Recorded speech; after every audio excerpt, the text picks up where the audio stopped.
It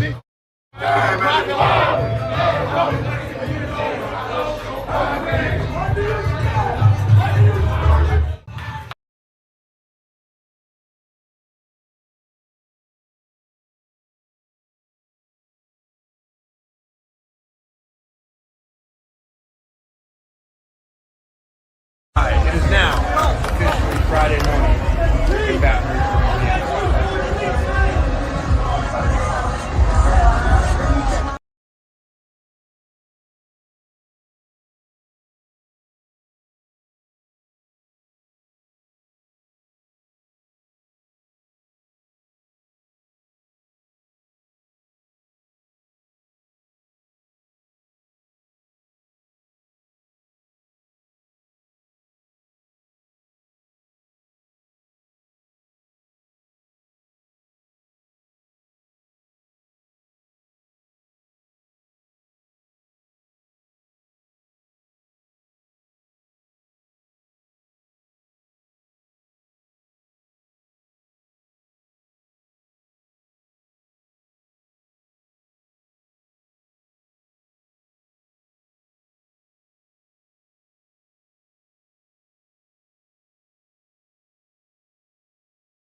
What is up, everybody? What is up? LSU Odyssey live here in the house. We've been trying to do this show for a few days. We got really sick. Still basically under the weather, but getting through it, The kids, I mean, I'm sure anyone with kids who's watching this will be able to identify with what I'm about to say. Sage gets sick and such a bad stuffy nose, all this stuff. We had to do I even have that over here? We have a nose sucker thing that we were using to suck his nose out, this electronic thing to get all the snot out. And we were having to do that then with Ari. Ari catches it, which we were worried about, of course, and she catches it. And then we're still good, but we're just taking care of our kids. We're thinking, okay, we're probably going to avoid this, right? This will be fine. No, we both catch this as well. And we catch it hardcore. Man, I don't think it's the sickest I've ever been, but it's close. It's close. It's been really horrible. And as much as I wanted to do this show a few days ago, I'm only able to do this severe. You see that severe? I'm only able to do this because of these. I tried my best. I went through a practice run of I tried to say a few paragraphs. I tried to talk to myself for a few, minutes, and I'm, Chelsea's listening to me and kind of thinking oh God, she's like, I don't know if you can do this. You're covered in sweat. I looked horrible. And so we're here tonight because we're feeling better. Hopefully we're going to get to be on the mend very quick here, and things will get back to regular scheduled programming.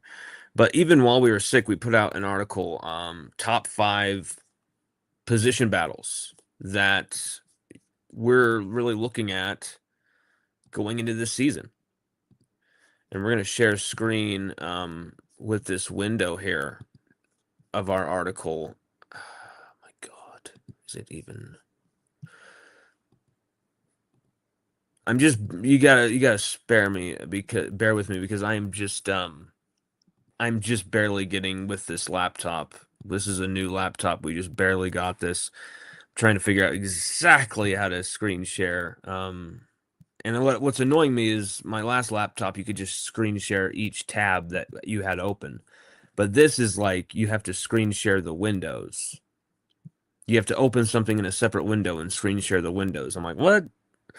Maybe I'm just not smart enough with computers to figure that out. But either way, we put up this article, top 5 spring position battles at LSU and for the spring.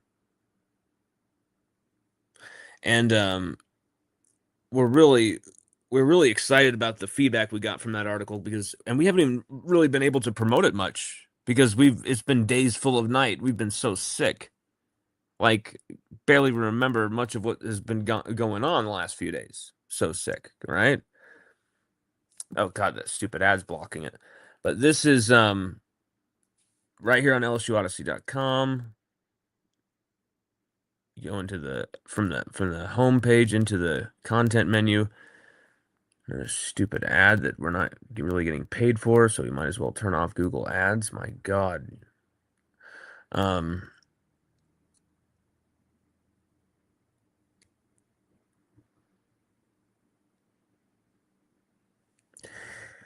In the top 5 position battles here. And we put out this article, and I was very jazzed about it, like putting it together, and really looking at the roster at LSU position by position.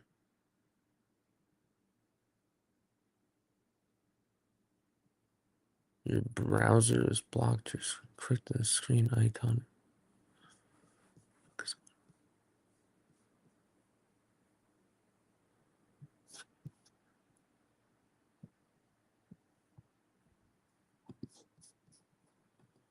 What is going on here? Sorry, guys. There's some weird technical thing going on.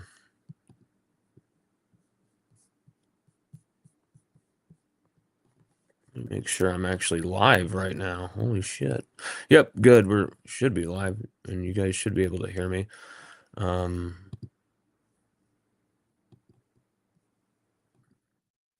There we go. Good. Okay. Sorry about that. Returning to our state of play there. We put that out, and I love looking at the roster from different angles. We put out so many different player profiles. We've done I'm not sure how many players that we've profiled, but it's been in line with how many we usually do. 20, 30 plus guys getting an individual profile, like full length article, in depth on them, and specifics, very deep dive, not just kind of glazing over a few things, but really a deep dive. And we've done that with a lot of these new guys and new faces. And we're going to do that with some of the returning guys over the summer and stuff. We're going to be doing even more profiles, of course, as we always have. Usually by the time the season comes around, we've profiled the entire team at that point. And so we're probably going to be headed for that direction. Again, there's so many different players that have come in, but there's also so many different staff members. We've got 75 coaching staff members. That's insanity. That's crazy. And so there's a lot of behind the scenes staff and stuff like that. There's a lot of backroom staff. There's a lot of analysts. And you just saw T. Martin, national championship winning quarterback from Tennessee. He's now an analyst for LSU. The guy who was with the Ravens for the last few years. T. Martin comes to LSU now. And you've seen that Lane Kiffin, if he has a vision for something, if he has a guy in mind for something, if he wants to go after a certain player in the portal, if he wants to go get a certain assistant coach, it happens. It's done. It's over. He's getting it. And no one is really refusing much of Lane Kiffin's requests or his push for the ultimate for LSU. Actually, we're going to take this into the bedroom. God, that sounded hilarious. Take this into the bedroom. But I think it'll be better visually. But you look at the spring 2026 that we're about to embark upon, the first spring under Lane Kiffin. And what are you kind of expecting? What are you kind of thinking is going to be occurring here for LSU? What is on the horizon for the Tigers in 2026 with Lane Kiffin, his first spring as head coach? How are practices going to be run in comparison to, say, Brian Kelly or Coach O or Les Miles? What are we going to see that's new from Lane Kiffin? Is Lane Kiffin going to continue in more of the vein that we've seen from him at Ole Miss, Florida Atlantic? Some of his former stops as head coach. Are we going to see some of those echoes or continuations straight from the Ole Miss kind of agenda and vibe to LSU?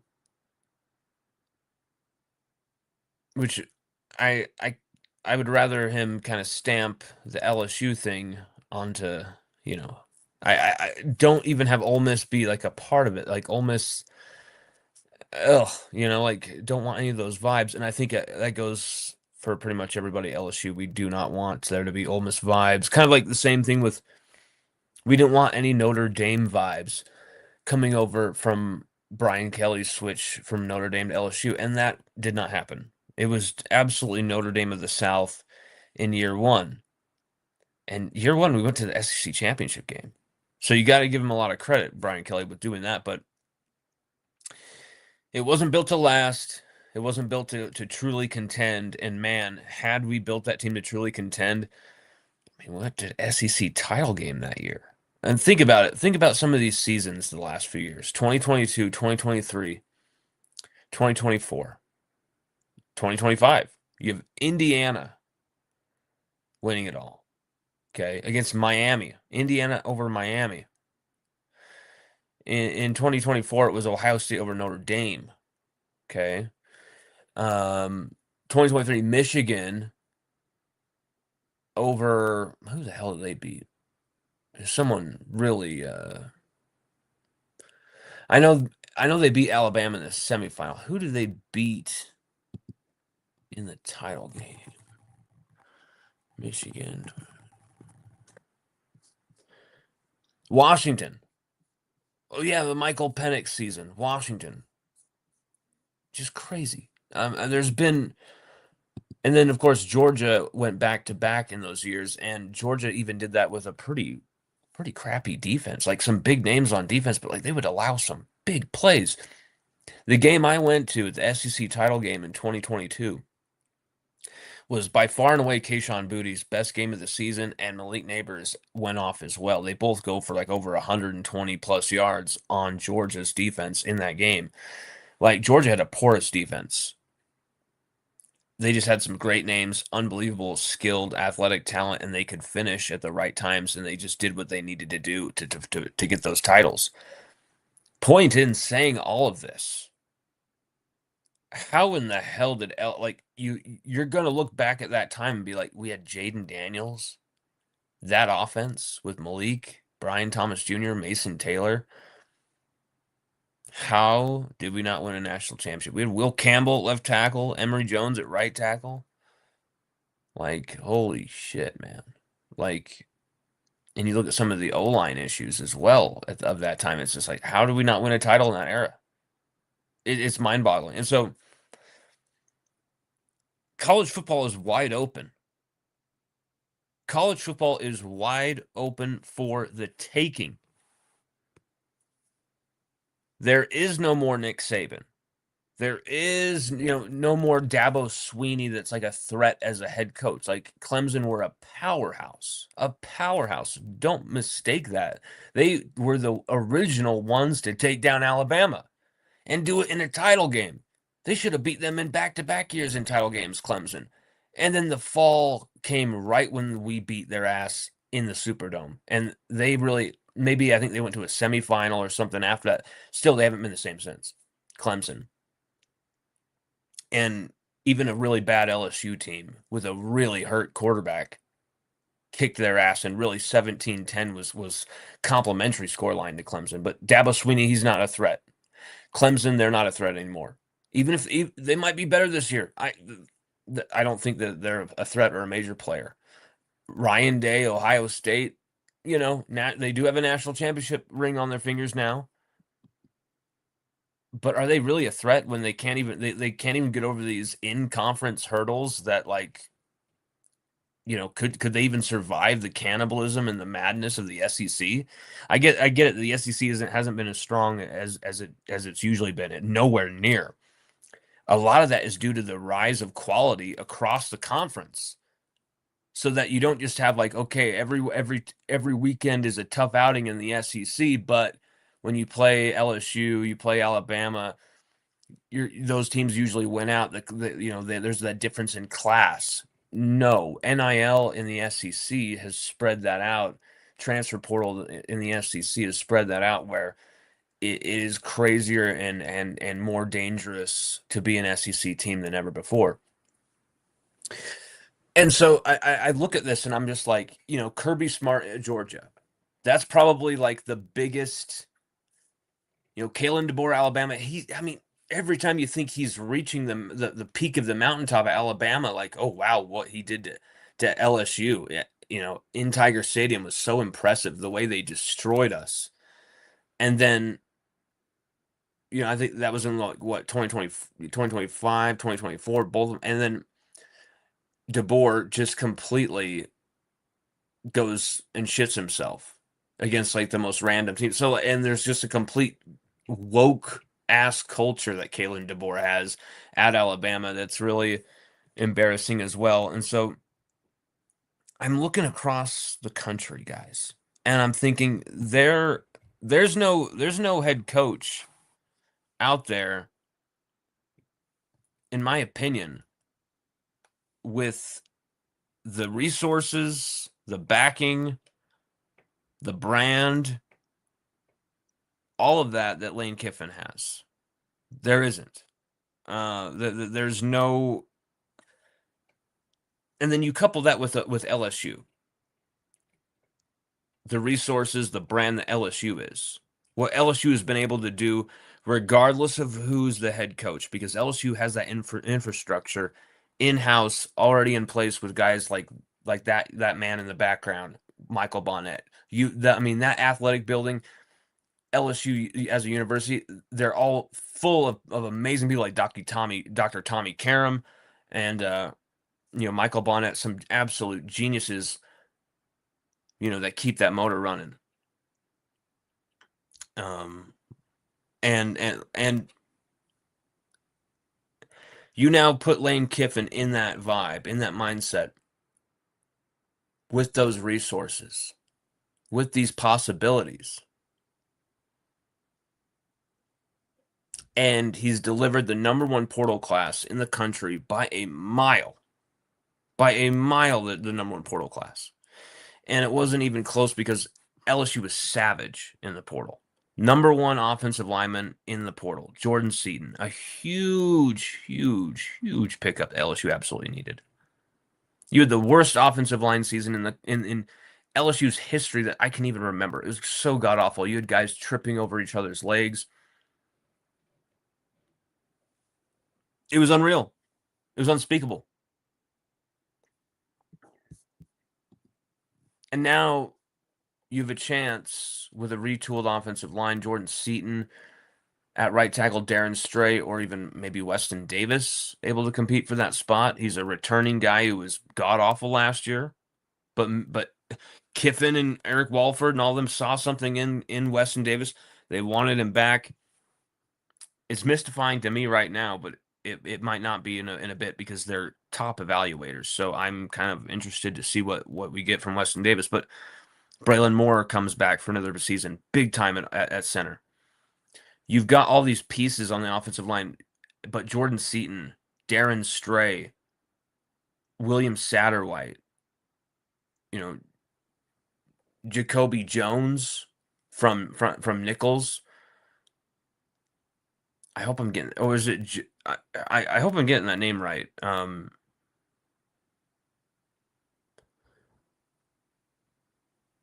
Let me make sure I'm getting that name right. Jamar Jones. Jamar Jones. I mean, Jamar Jones coming out of Rummel, I love what I've seen in the footage from him. So you've got some pieces that are interesting to work with, but getting Jordan Seaton was so huge. And then you get the number one edge rusher in the country with Princewell Uman-Malin. Probably not pronouncing that correctly. But what you've got from him, 13 TFLs, 9 sacks last year as Ole Miss went on a crazy run. And you add someone with the motor and the absolute dynamism that is Princewell, then you've really got something special when you got Gabe Relaford coming back. You got Gabe Relaford coming back. You've got, and I'm really excited about Gabe Relaford coming back because here's the thing. Gabe Relaford, he was really fundamentally sound beginning of the season, and he was really like a ball hunting,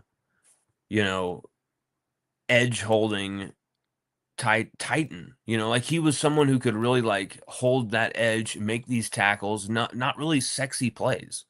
He didn't really get any crazy sacks or TFLs the first few games of the season. He was really kind of holding that edge and being more conservative in his play, whereas on the other side, they're rushing every second, every snap.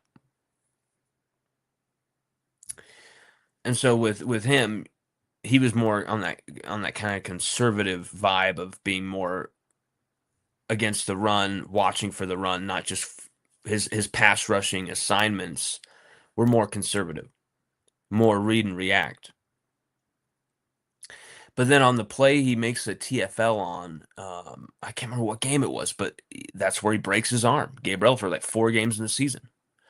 And you didn't see him the rest of the season. And it was like, I feel like LSU's defense, and I heard a few really good analysts of LSU say stuff like this, but I can't remember who to give them credit. And I feel bad about that. But some of these people said something just like how I said on my own show too. Like, I feel like once Gabe Relaford went out, the defense took a step back. And same thing with Whit Weeks being out. They took a step back. As good as that defense was. But that defense was winning games single-handedly for our team, keeping us in the top 10 into the top 5 rankings last year. The defense alone. And then that all came, caving in when guys like Whit Weeks, guys like Gabe Relaford went down. And Gabe Relaford, you didn't really notice how good he was. He was just very under the radar. But you got Princewell on the other side now. Okay. You've got him rushing off that side. You couple that with Gabe Relaford being more of that run, read and react, run stuffing, read and react, contain type of edge rusher. You've got something special, in my opinion, if those two could work together. But then you got Jordan Ross, Jalen Brown as well. 2 guys from Tennessee and from South Carolina. And Sterling Lucas was somebody who, out of South Carolina, our new D-line coach, worked with Jalen Brown at South Carolina. Jordan Ross, of course, from Tennessee. He had a really strong, productive freshman season. And that's the thing with these guys. These transfer additions outside of Prince Will are all really young guys, like redshirt freshmen type of guys.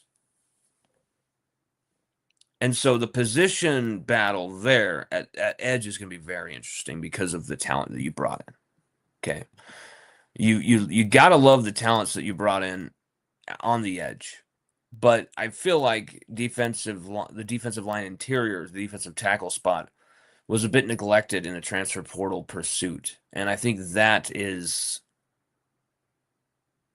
that is one position that I would say LSU didn't quite hit the level at as far as like recruitment and getting the right players in. And that is like such a whiny baby thing to say considering LSU the number one transfer portal class in America. But defensive tackle was a spot that once you lost some guys there and you never really generated year to year a strong defensive tackle tandem or room of four different guys that could really hold their own. You had to move guys from defensive end there. You had guys add a bunch of weight, guys who aren't even on the roster anymore. And so defensive tackle is far more of a worry than edge rusher, but you saw LSU just load up the edge rushers. But now here's what's interesting. LSU brought in some really fantastic freshmen. Okay. And Rich Anderson, he's somebody that I absolutely love. I absolutely love this player. And I'm thinking, I'm not 100% sure about this. I'm not like, hey, looking into a crystal ball, I know exactly how much he's going to play, or I know exactly what the coaches, have as a plan for him. I don't have a source on that just yet. But my God, he's someone that I think should get a lot of playing time in 2026. I think he is going to be necessary at defensive tackle. You're simply going to need guys. You're not going to have enough bodies there. You're going to need these freshmen to step up. Big Rich Anderson through the interior. I don't see too many names that really stick out as like, yes, that's a guy who's going to start. Dominic McKinley's another one. I think he's absolutely someone who could be starting for this team. He has all of the minerals to be a great LSU Tiger, Dominic McKinley. He's had some fantastic games. Last year against Oklahoma, 2 sacks against Oklahoma. He's been able to be effective, but not really get a string of games going, of successful games going, Dominic McKinley. And that's the worrying thing to me about Dominic McKinley is it's like we haven't seen him actually get a stretch of games starting at defensive tackle. And I don't know if that's because McKinley was too young or whatever it is, but we could have used him more and developed him better at that spot. Oh, is this Hunt? This is Hunt. This is my man Hunt.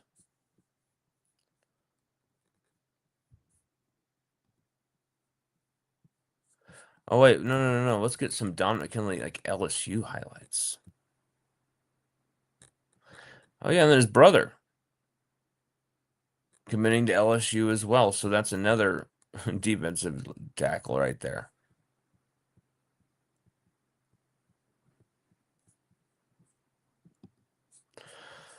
My man Carter. Absolutely love Carter the Power. If you're not subscribed to his channel, definitely check his channel out. Great stuff.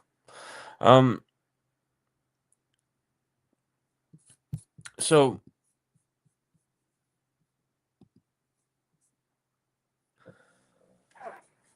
point is that defensive tackle, offensive line interior, 2 spots that maybe I'm slightly worried about just because I'm not like 100% familiar with every single guy's background. We know exactly how they're going to play in the SEC at LSU. And I don't think really too many people are. But the evaluation from Kiffin, from Billy Glasscock says that they believe in these guys.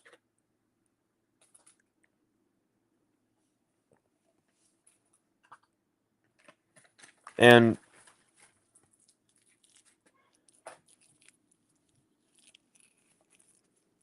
there's so many new names, man.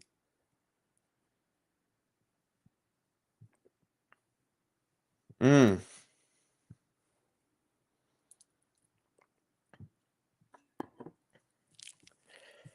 good Lord.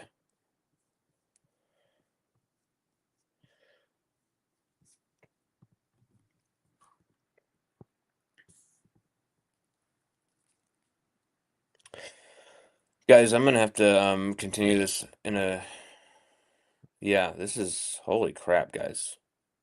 My freaking throat is on fire. This is tough. This is tough. This is tough. My tooth is also infected too. Like you can feel it just like pulsating. Like you can feel it from like the sickness. It's been become infected and it's just like pulsating. It's just oh. So I keep trying to do this show and keep running into the wall of physical limitations, and it is infuriating.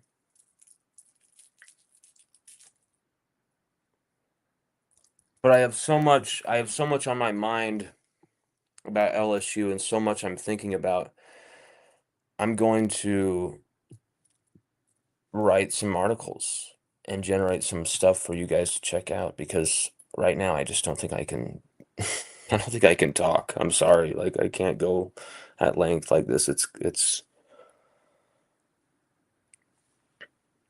It frankly feels like a knife is stabbing me. So I will talk to you guys as soon as I can, but we're going to try and write as much as we possibly can as well. We love all of you. Sorry for this. Thank you for your patience. The pain is really insane. I got to be honest with you right now. But we love you guys. Go Tigers.